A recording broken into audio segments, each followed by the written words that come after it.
Alors, deux valeurs qui sont essentielles pour moi dans l'évaluation, c'est l'écoute et l'optimisme.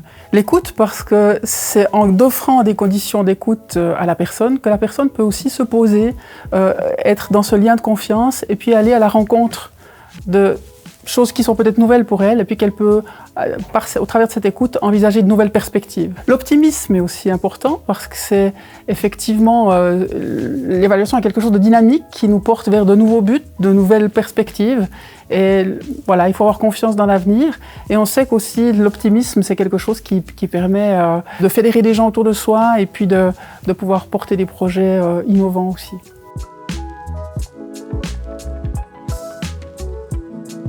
Donc moi je suis sociologue de formation à la base et puis j'ai fait un master en administration publique à l'IDEAP. Mais plus que ces formations théoriques, c'est finalement 10 années d'enseignement dans le niveau HES, donc dans le tertiaire, qui m'a montré à quel point l'enseignement, la formation, c'est un moyen de promotion sociale, un moyen d'insertion. C'est d'autant plus important d'avoir des formations de qualité pour relever ces enjeux non seulement de qualification professionnelle, mais aussi de promotion sociale et d'intégration, de manière à ce que les jeunes puissent prendre leur place dans la société.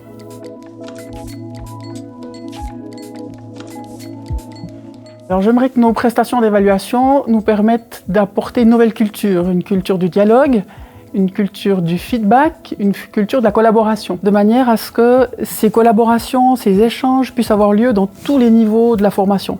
C'est-à-dire non seulement entre les enseignants eux-mêmes, mais entre les enseignants et la direction, entre les enseignants et les élèves, entre les élèves et la direction aussi, de manière à ce que voilà, on puisse mettre les choses en discussion, de manière à tenir compte des besoins qui évoluent par rapport à des besoins de la formation, en vue de l'intégration économique dans le monde du travail, mais aussi des besoins pour participer à des activités citoyennes, pour être intégrés aussi dans la société.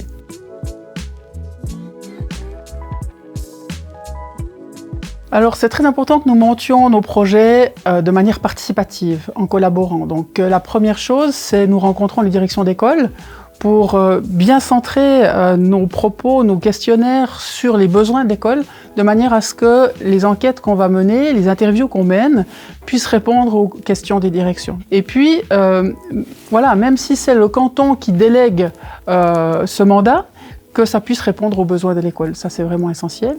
Et puis, dans la manière aussi de constituer, de conduire les échanges, les interviews qu'on a avec les élèves et tous les représentants de l'école au sein de l'établissement. Donc, nous rencontrons évidemment les élèves, les enseignants, la direction, le personnel administratif et technique également. Donc, dans tous ces regards croisés, qu'on arrive à dégager une parole qui soit représentative du vécu de l'école à un moment donné, qui soit une photo.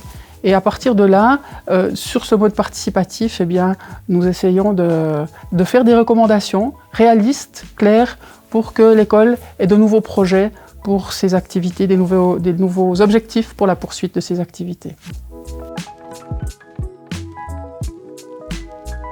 Une école inclusive, une école appréciative, une école réflexive. Une école inclusive, on voit la diversité des publics maintenant dans les classes, aussi bien des jeunes avec des déficiences, tout type de handicap, des jeunes qui ont peut-être des hauts potentiels ou des migrants. C'est important que l'école puisse donner une chance à chacun et permettre à chacun de développer son potentiel.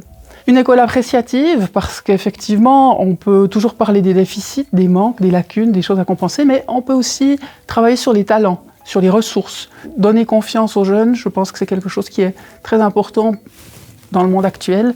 Et ça, c'est vraiment quelque chose qui peut se développer aussi à travers le plaisir d'apprendre ensemble, la curiosité, tous ces éléments qui pourraient être encore développés dans les écoles. Le troisième élément, c'est cette école réflexive, une école qui accepte de se remettre en question, comme une école apprenante, une école qui peut aussi apprendre de ses réussites ou comme de ses échecs et de pouvoir thématiser ces questions-là pour être toujours au plus près et dans un certain dynamisme, au plus près de l'évolution des besoins.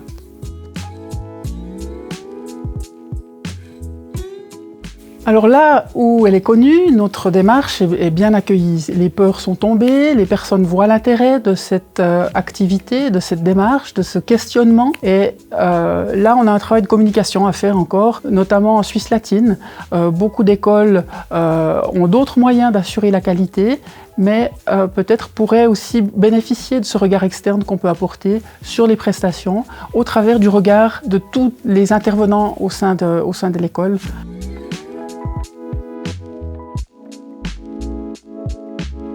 Alors oui, nous sommes une agence de la Confédération, de la Conférence des directeurs de l'instruction publique, la CDIP, les DK en allemand. Comme institut, nous collaborons avec d'autres instituts, que ce soit Educa, Movesia, Éducation 21.